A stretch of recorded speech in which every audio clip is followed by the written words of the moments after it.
성경 봉독하겠습니다. 구약성경 이사야서 9장 6절에서 7절까지입니다. 이사야서 9장 6절에서 7절까지 같이 봉독하겠습니다. 이는 한 아기가 우리에게 낳고 한 아들을 우리에게 주신 바 되었는데 그의 어깨에는 정사를 메었고 그의 이름은 기묘자라 모사라 전능하신 하나님이라 영존하시는 아버지라 평강의 왕이라 할 것임이라. 그의 정사와 평강의 더함이 무궁하며 또 다윗의 왕자와 그의 나라에 군림하여 그 나라를 굳게 세우고 지금 이후로 영원히 정의와 공의로 그것을 보존하실 것이라. 만군의 여호와의 열심히 이를 이루시리라. 아멘. 오늘은 우리의 구세주가 이 땅에 탄생한 성탄일입니다. 자, 구주의 성탄을 우리가 같이 먼저 서로 우리 축하 인사를 나누도록 하십시다. 우리 서로 성탄 축하합니다 하고 인사를 나누시죠. 성탄 축하합니다. 축하합니다. 우리 정강용 박윤주 성도님도 성탄 축하합니다. 네. 나래야 성탄을 축하해. 네. 성탄을 축하하는 이유는 그거죠. 우리의 구세주가 이 땅에 오셨다는 거죠. 우리에게 구원이 임했다는 그 사실을 우리가 믿고 감사를 드리는 그 표현이 성탄의 축하로 나타나는 것이죠.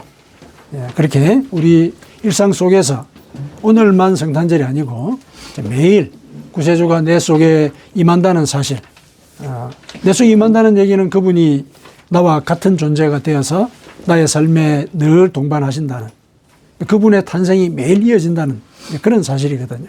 그걸 늘 믿고 우리가 하나님과 늘 동행한다는 거, 그걸 깨닫는 것이 성탄 축하를 나에게도 나 스스로가 들려주는 것이고, 또 그 사실을 인식을 하고 살아가는 것 자체가 이제 내가 다른 사람에게 성탄의 은혜를 나누는 그런 길이 되겠습니다. 오늘은 우리가 이제 성탄과 관련되어서는 자주 이렇게 인용되는 말씀인데, 이 속에 그 구세주의 이름이 많이 나오죠. 구세주의 이름.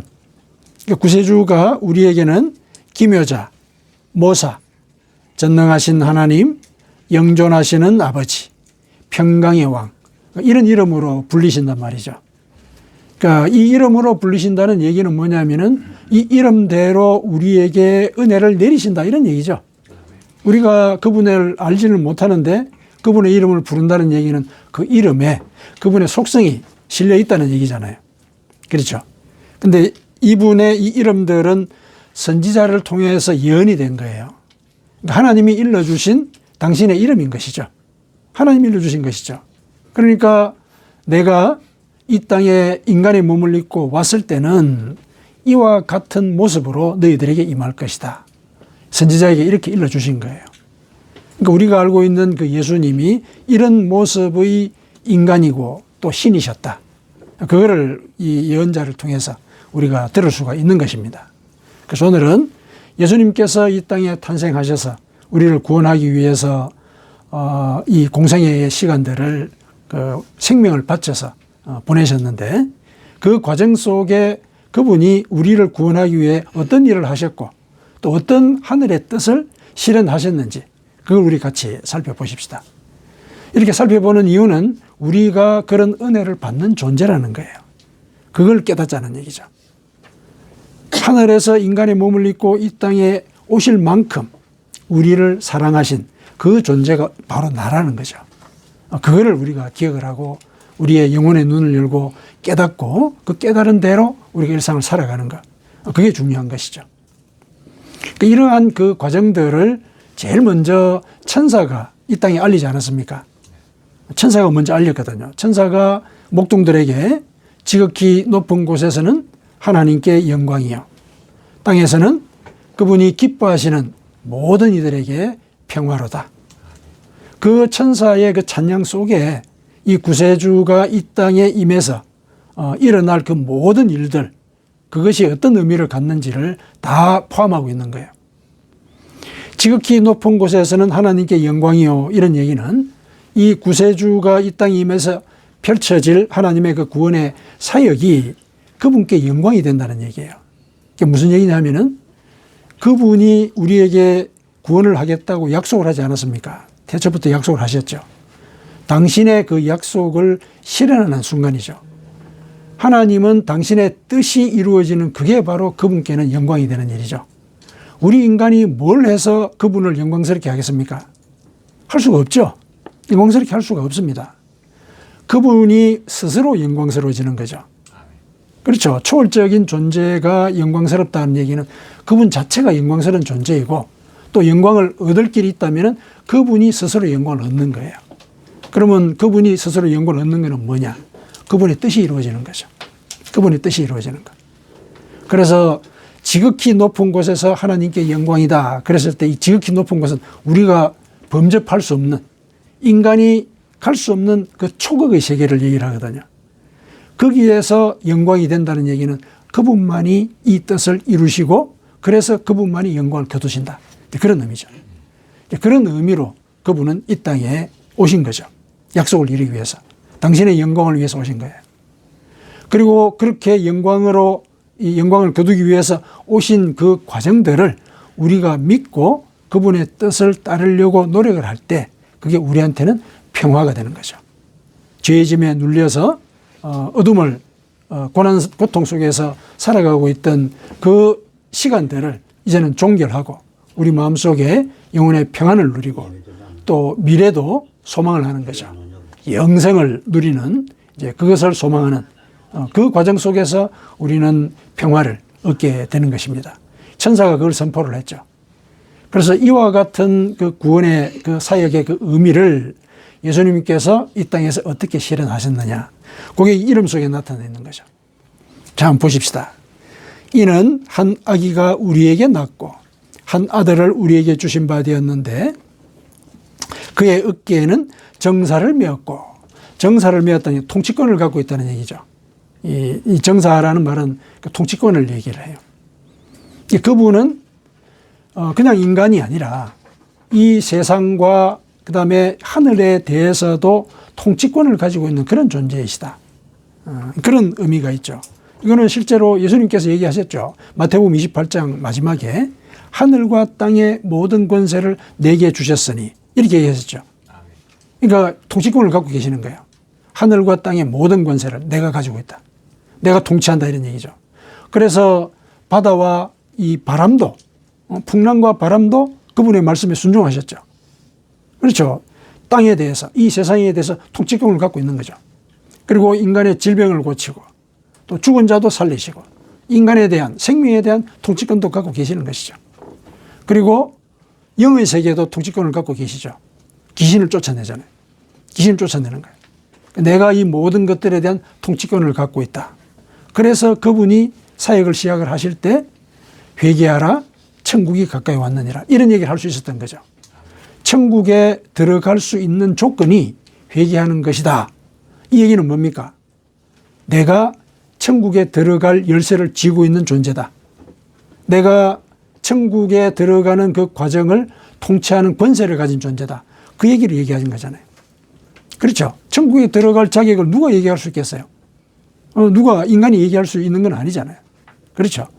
그런데 회개하면 천국에 들어갈 수 있다. 이걸 선포하신 거는 내가 천국에 들어갈 열쇠를 쥐고 있는 그 영혼의 통치권을 가진 존재이다. 이걸 먼저 선포를 하시고 그 사역을 시작하신 거예요. 그래서 마지막에 승천하실 때 하늘과 땅의 권세를 하나님이 나에게 주셨다. 나는 이 영혼과 육체를 모두 통치하는 그런 존재이다. 그러니 내가 너희들에게 일러주는 그 말을 따라야 할 것이다. 이런 얘기죠. 따라야 할 것이다. 그래야 구원을 얻을 수 있다. 그렇게 말씀하신 것입니다. 정사를 메었다는 그런 얘기입니다. 그래서 이분이 하시는 모든 일들은 당신의 통치권에서 나오는 일이다. 하늘의 진리라는 얘기죠. 자, 그래서 제일 먼저 그분이 인간들에게 보여주신 그 이름 그리고 그 모습은 기묘자다. 그러니까 놀라운 존재라는 얘기죠. 놀라운 존재다. 기묘자라는 얘기는 그런 뜻입니다. 인간이 할 수 없는 일들을 초월적인 일들을 하셨죠. 병을 고치고 또 죽은 자도 살리시고 또 5천 명을 그 오병 이어로 먹이시고 이런 일들 놀라운 일이지 않습니까? 엄청난 일들이죠. 이러한 일들을 우리들에게 보여주신 것이죠. 그 보여주신 이유는 뭐겠습니까? 인간들이 병이라든지 굶주림이라든지 또 인생의 이런 고통들 이런 것들을 겪고 사는데 그런 것들을 초월적으로 해결해 주겠다는 것을 그 기적을 통해서 보여주신 거 아닙니까? 기적이 그런 의미가 있는 거예요. 당신의 능력과 영광을 보여주는 것도 있지만 그 기적을 통해서 우리가 깨달아야 될 것은 내가 가지고 있는 그 수고하고 무거운 짐 그걸 초월적으로 걷어내 주시겠다. 그런 약속을 보여주시는 게 그 기적인 거죠. 기적이 그것의 표시예요. 그래서 예수님께서 직접 그렇게 얘기를 하셨죠.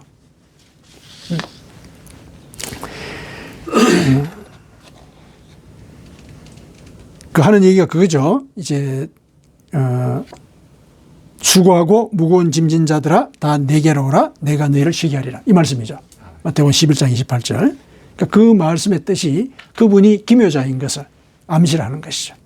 놀라운 일을 우리에게 행하실 그런 분이시라는 거죠. 그 다음에 두 번째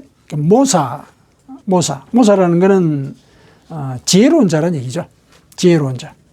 그러니까 하늘의 지혜를 우리에게 베푸시는 그런 존재이시죠. 예수님께서 사역을 하는 동안에 베푸신 그 지혜 참 놀랍지 않습니까? 아주 우리 이 기억 속에 바로 떠오를 수 있는 게 가이사의 것은 가이사에게 하나님의 것은 하나님에게 바쳐라.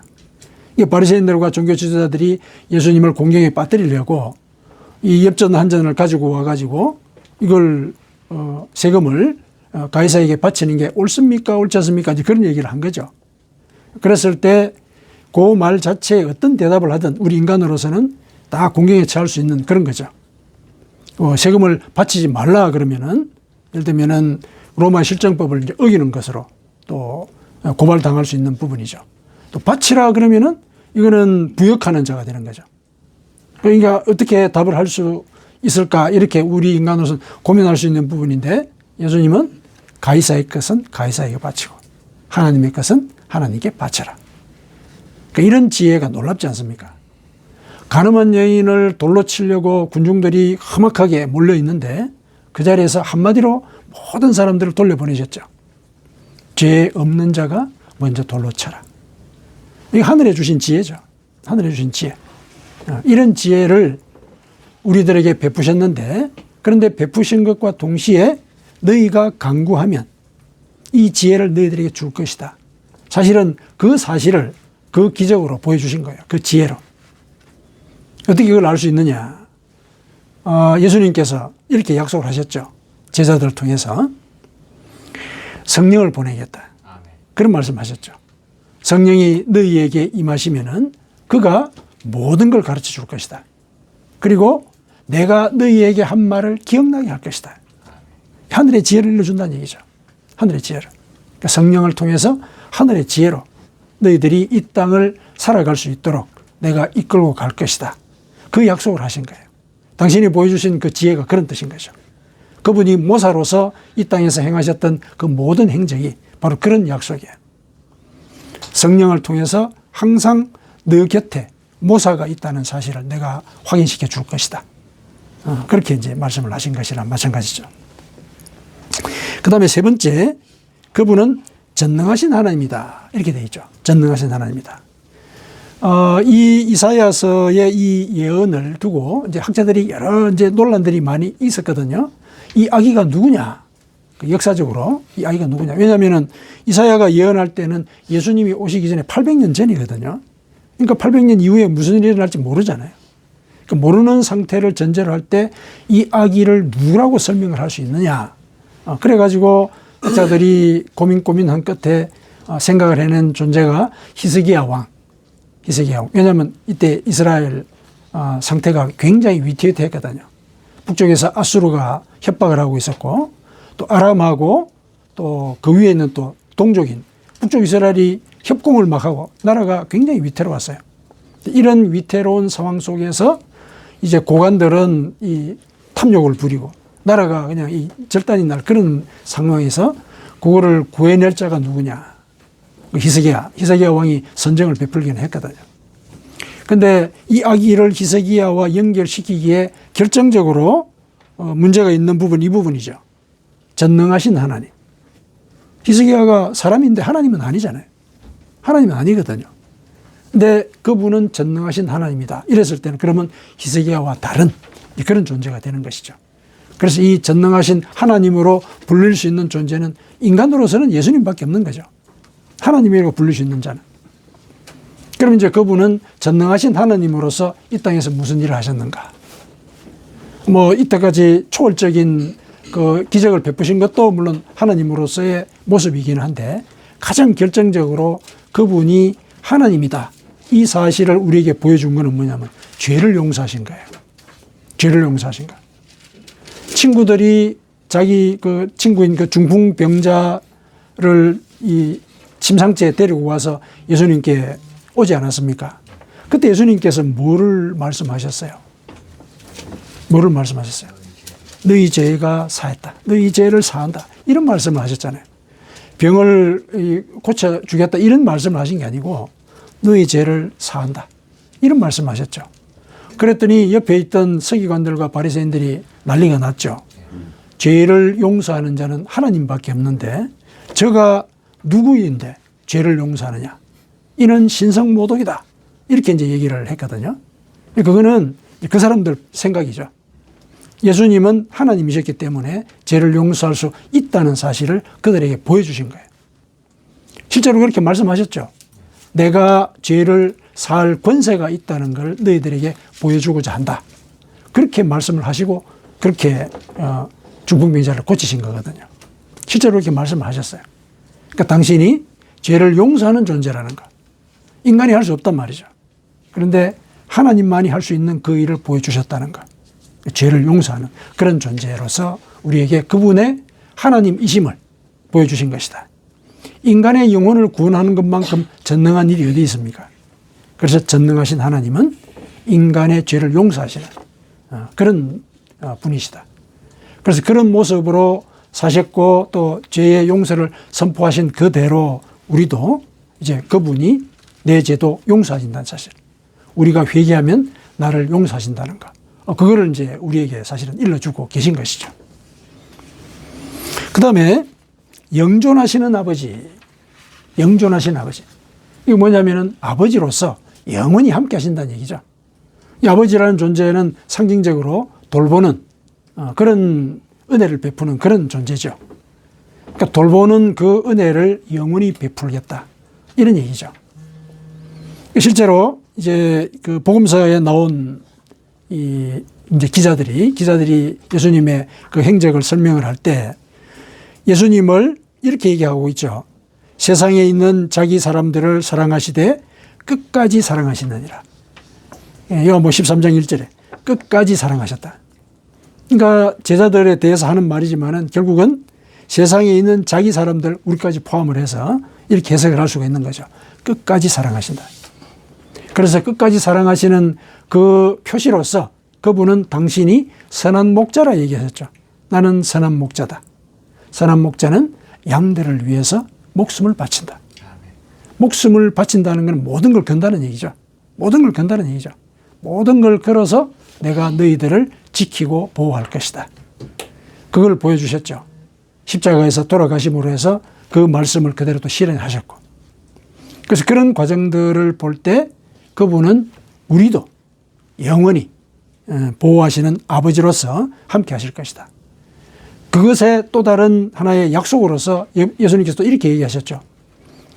내가 가면은 아버지께 이렇게 간구할 것이다.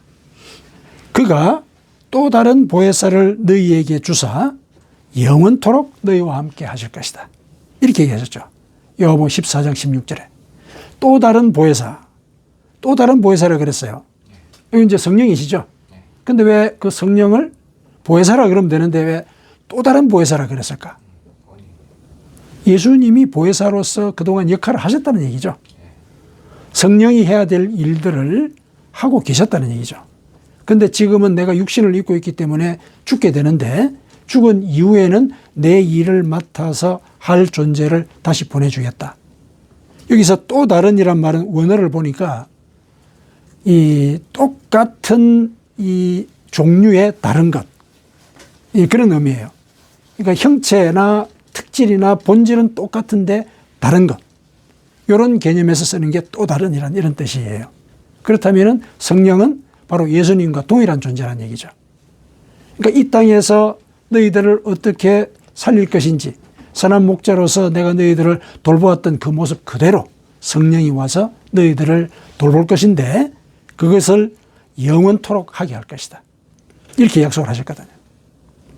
실제로 오늘날도 성령께서 우리를 인도하시고 또 우리의 삶의 과정에서 하늘의 지혜를 베풀어 주시는 것, 영존하시는 아버지의 약속, 그게 지금 이루어지고 있는 것이죠. 그래서 우리가 결국은 성령께서 나와 함께 하신다는 사실을 믿어야 한다는 걸 그 말씀을 통해서 우리에게 일러주신 것이죠. 성령이 나와 함께 하신다는 것. 자, 그 다음에 평강의 왕이다. 그분의 이름은 또 평강의 왕이라 그랬습니다. 그분이 십자가에서 돌아가심으로 해서 하나님과 우리 사이를 화목하게 만드셨죠. 이 관계상의 화목을 이루셨죠. 또 그 관계상의 화목은 우리와 다른 사람들과의 관계도 화목하게 하죠. 우리가 복음을 받은 자로서 복음을 받지 못한 이방인들과 믿음을 갖지 않는 사람들 이방인이라고 칭한다면은 그들과의 관계를 또 회복하는 그런 자로서 살 수 있도록 우리에게 미리 알려주신 것이죠. 십자가의 이 사건이 그런 의미가 있는 것이죠. 그리고 또 이 땅에서 우리가 하나님을 믿기 때문에 세상이 주지 못하는 그런 평안도 우리로 하여금 누리게 하시죠. 누리게 하십니다. 그래서 그분은 평강의 왕이다. 이렇게 얘기할 수 있는 것이죠. 실제로 예수님께서도 이렇게 얘기를 하셨습니다. 평안을 너희에게 끼치노니 곧 나의 평안을 너희에게 주노라. 내가 너희에게 주는 것은 세상이 주는 것과 같지 아니하니라. 너희는 마음에 근심하지도 말고 두려워하지도 말라. 요한복음 14장 27절에 이렇게 직접 말씀을 하셨습니다. 이렇게 우리에게 평강을 약속을 하셨고 실제로 또 몸을 바쳐서 하나님과 우리 사이에 평강을 이루심으로 해서 우리가 죄로 인해서 받게 될 그런 염려와 고민들, 이것을 없애주신 것이죠. 진실한 평강의 왕이신 것이죠. 이런 일들을 하나님께서 하셨다는 얘기죠. 예수님을 통해서 하셨다는 얘기죠. 그래서 이러한 모든 일들을 이 땅에서 베푸시는 그 과정의 동력이 뭐였느냐? 동력이 뭐였느냐? 이사야는 우리에게 그 동력이 여호와의 열심이다. 이렇게 얘기를 하고 있죠. 여호와의 열심이다. 여호와의 열심이라는 것은 이 모든 사역의 그 과정들을 당신이 주도하셨다는 얘기죠. 당신이 주도하셨다는 얘기죠. 7절에 만군의 여호와의 열심이 이를 이루시리라. 이렇게 얘기했죠. 이 많은 이름들, 이 하나님의 이 여러 가지 속성들, 이것을 이 땅에 베푸시는 그 모든 과정 속에 하나님의 열심이 작동했다는 얘기죠. 그러니까 하나님께서 열심히 이런 일을 하셨기 때문에 이 모든 일들이 다 이루어졌다는 얘기죠. 그리고 다 이루어졌기 때문에 이 사실을 믿고 그분이 속성이 우리에게 일러주는 바대로 따라서 살도록 해야 할 것이다. 이게 이제 구원의 메시지지 않습니까? 그 메시지를 따라서 살 때 우리가 구원의 길을 갈 수 있다. 성탄은 이제 그런 의미가 있는 거죠. 여호와의 열심이 이 땅에 실현되는 그 순간이 바로 탄생이고 그 탄생 자체가 그 열심의 모습을 구현하는 첫 출발인 것이죠. 그리고 그 첫 출발점이 우리 자신에게도 있게 된다는 것, 그걸 또한 알게 하시는 그런 계기가 되는 것입니다. 자, 이 사실을 우리가 이제 알았을 때 우리에게는 평화가 와야 되죠. 그러니까 평화를 얻기 위해서 그분이 영광스럽게 우리에게 일러주신 당신의 그 속성의 의미를 우리가 실현할 수 있어야 되죠.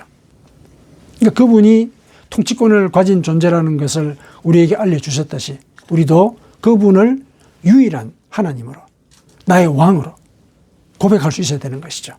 고백할 수 있어야 됩니다. 그리고 그분이 기묘자인 대로 우리의 수고하고 무거운 짐을 그분 앞에 내려놔야 되는 것이죠.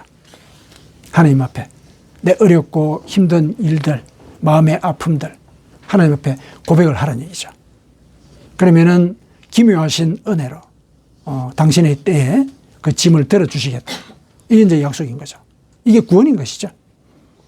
그리고 모사로서의 그분의 속성에 따라서 우리는 성령을 강구하는 그런 삶을 살아야 되죠. 성령님 늘 저와 함께 하시고 하늘의 지혜로 내 갈 길을 일러 주시옵소서. 늘 당신의 뜻을 쫓아 사는 삶을 살아가도록 이끌어 주시옵소서. 이런 기도를 하라는 얘기죠. 이런 기도. 그래야 모사로서의 그 구원자가 나를 인도하시는 거죠. 그리고 전능하신 하나님, 죄를 용서하시는 그런 속성이라 그러지 않았습니까? 무엇인가 잘못을 했을 때는 바로 하나님께 고백하고 회개하는 그런 모습을 보여야 되는 것이죠. 그리고 영존하시는 아버지, 나를 늘 돌보시고 인도하시는 그런 그 은혜를 우리가 감사할 수 있어야 되는 거죠. 그런 은혜를 베풀었다면 그것에 대해서 감사하는 것이 그분의 속성을 우리가 받아들이고 실현하는 일에 함께하는 그런 일이 되지 않겠습니까? 감사하는 것이죠. 그리고 평강의 왕이라. 하나님과 우리 사이를 평강하게 하신 그 일이 죄를 없애는 것이었죠. 죄를 없애는 그 일에 대해서 우리가 고민을 하고 그 죄 가운데 평강과 관련된 것이 사실은 우리에게도 용서와 관계가 되어 있죠. 용서. 원수를 용서하는 것. 그게 평강의 왕으로 이 땅에 오신 그분의 뜻을 내가 실현하는 그런 일이 되는 것입니다. 물론 이제 우리가 연말을 당해서 이제 한 해를 쭉 돌아볼 때 마음에 씻겨지지 않은 이제 고민들이나 상처들이 있죠. 또 이렇게 분하게 하는 이제 그런 기억들도 있습니다. 그랬을 때 평강의 왕이야. 제가 할 수 없습니다. 이 마음속의 엉어리를 제가 풀 수가 없습니다. 하나님, 당신의 그 피 묻은 손으로 이 마음을 어루만져서 새살이 돋게 해 주십시오. 이 상처를 따독거려서 이 모든 이 변화가, 내 마음의 변화가 당신의 은혜로 이루어졌다는 것을 저로 고백하게 해 주십시오. 이렇게 이제 기도를 해야 되는 것이죠. 그게 평강의 왕으로 이 땅에 오신 그분의 뜻을 실현하는 길이 될 것입니다. 그래서 오늘 우리가 그분이 이 땅에 와서 하신 그 일들, 그걸 우리가 같이 살펴봤습니다. 그거는 객관적으로 이런 일들이 역사적으로 일어났다, 이것에 대한 증거이기도 하지만은 내 삶 속에서 그런 모습으로 나와 함께 하신다는 그런 약속이기도 하다는 것, 그걸 우리가 기억을 하십시다. 성탄은 그래서 우리가 나 자신에게도 축하하고 다른 사람에게도 축하할 일인 것입니다. 아멘.